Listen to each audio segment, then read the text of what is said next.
Hello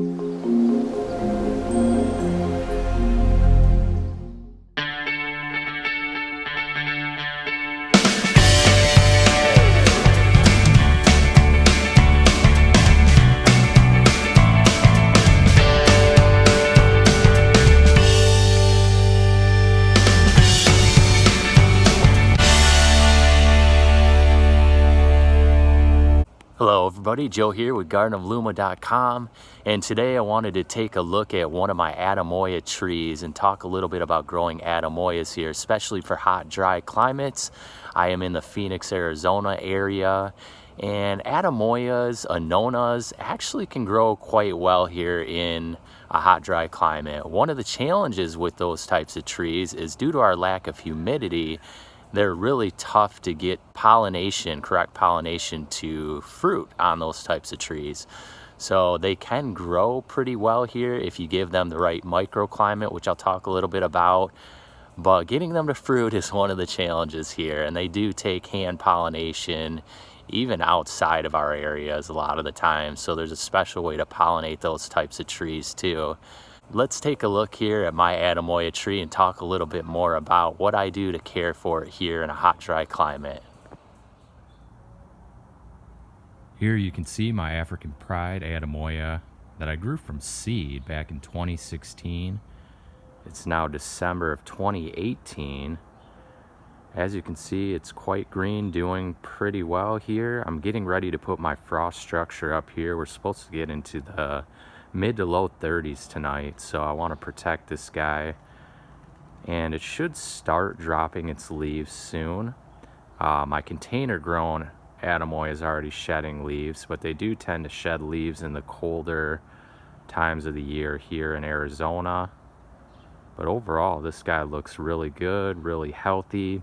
With Atemoyas, they are a hybrid between sugar apple and cherimoya, so it's not really clear what kind of fruit I'm going to get from this tree being grown from seed. It's preferred to get a grafted tree when you're growing Atemoyas, but since they are kind of marginal for my climate, I decided to try one from seed, and the leaves are quite large, resembling more of a cherimoya.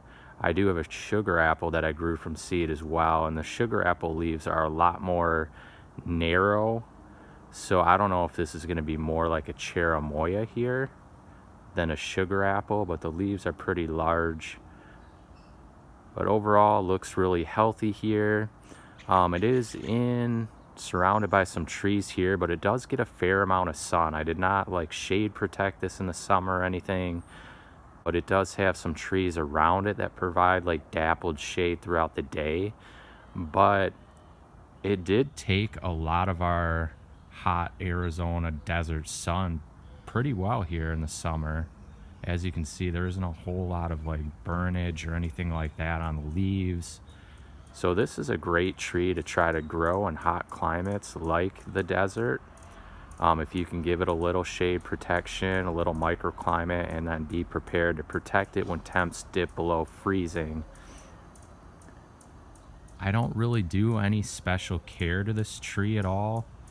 Just give it compost throughout the year, mulch heavily down below, as well as just my usual fish fertilizer and liquid seaweed that I use for all my trees. Other than that, I don't really do anything too special to this tree. I haven't really pruned it much at this point. It's about 6 feet tall. And there you go, an Atemoya here in Phoenix, Arizona area. Check me out at gardenofluma.com for more tips on growing fruit trees, urban gardening in the hot, dry climates. Thanks for watching.